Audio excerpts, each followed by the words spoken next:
Welcome back to our channel. ഇന്ന് ഞാൻ ഉണ്ടാക്കുന്നത് ഫിഷ് നിർവാണയാണേ. ഒത്തിരി നാൾ കൊണ്ടൊന്ന് ട്രൈ ചെയ്യണമെന്ന് വിചാരിച്ച ഒരു ഡിഷാണിത്. അങ്ങനെ നല്ല ഫ്രഷ് ആയിട്ടുള്ള കിങ് ഫിഷ് കിട്ടി.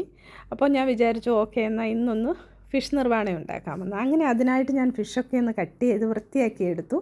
അതിനുശേഷം അത് മാരിനേറ്റ് ചെയ്യാനായിട്ട് അതിൻ്റെ മസാല ഒന്ന് റെഡിയാക്കി എടുക്കുന്നുണ്ടേ.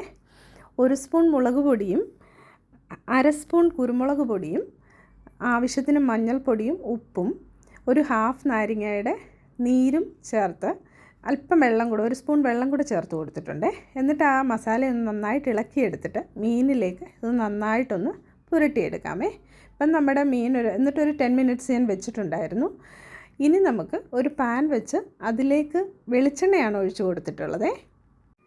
എന്നിട്ട് നമുക്ക് ഈ ഫിഷ് ഒന്ന് നന്നായിട്ട് ഫ്രൈ ചെയ്തെടുക്കാമേ. ഒത്തിരി അങ്ങ് ഡ്രൈ ആയിട്ട് കറുമുറാന്നല്ല, ഒരു ഷാലോ ഫ്രൈ ചെയ്തെടുക്കാമേ. ഞാൻ അതിലേക്ക് കറിവേപ്പിലയും ഇട്ട് കൊടുത്തിട്ടുണ്ട്. കറിവേപ്പിലയുടെ ഒരു ഫ്ലേവർ വരുമ്പോൾ ഒരു പ്രത്യേക ടേസ്റ്റാണല്ലോ. അങ്ങനെ ഇത് ഒരു വശം തിരിച്ചിട്ടു. ഇനി ഫിഷ് ആയി വരുന്നുണ്ട്. ഇപ്പം നമ്മുടെ ഫിഷ് ഫ്രൈ ഇവിടെ റെഡി ആയിട്ടുണ്ട്.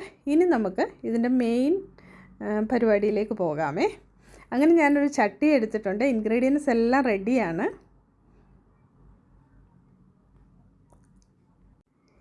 ഇഞ്ചിയും പച്ചമുളകും മാങ്ങയും കറിവേപ്പിലയും തേങ്ങാപ്പാലുമാണ്. ഇനി ഈ ചട്ടിയിലേക്ക് ഞാൻ വാഴയില ഒന്ന് സെറ്റ് ചെയ്ത് വെക്കുന്നുണ്ട്. ഇവിടെ ഞാൻ 5 കഷ്ണം മീനാണ് എടുത്തിട്ടുള്ളത്. ആ മീനെല്ലാം നമുക്ക് ഈ ചട്ടിയിലേക്കൊന്ന് ഇങ്ങനെ ഒന്ന് അടുക്കി വെച്ച് കൊടുക്കാമേ. ഇനി നമുക്ക് ആ പാനിലുണ്ടായിരുന്ന ആ ഒരു ഓയിലും മസാലയും കൂടെ ഞാൻ അതിലേക്ക് ഇട്ട് കൊടുത്തിട്ടുണ്ട്. ഇനി നമുക്ക് ഈ തേങ്ങാപ്പാൽ ഇതിലേക്ക് ഒഴിച്ചു കൊടുക്കാമേ. നല്ല കട്ടിയുള്ള തേങ്ങാപ്പാലാണേ. അത് നന്നായിട്ട് മുങ്ങി കിടക്കത്തക്കവണ്ണം തേങ്ങാപ്പാൽ ഒഴിച്ചു കൊടുത്തിട്ട് ഇനി ചെറുതായിട്ട് അരിഞ്ഞു വെച്ച ഇഞ്ചി അതിലേക്ക് ചേർത്ത് കൊടുക്കുന്നുണ്ട്. പിന്നെ എരിവിനാവശ്യമായ ഞാനിവിടെ 3 പച്ചമുളക് ചേർത്തിട്ടുണ്ട്. പിന്നെ മാങ്ങ ചെറുതായിട്ട് കട്ട് ചെയ്തതൂടെ അതിലേക്ക് ഇട്ട് കൊടുക്കുന്നുണ്ട്. ഇനി നന്നായിട്ട് ആവശ്യത്തിന് കറിവേപ്പിലയും ചേർത്ത് കുരുമുളക് പൊടിയും അല്പം ചേർത്ത് കൊടുക്കുന്നുണ്ട്.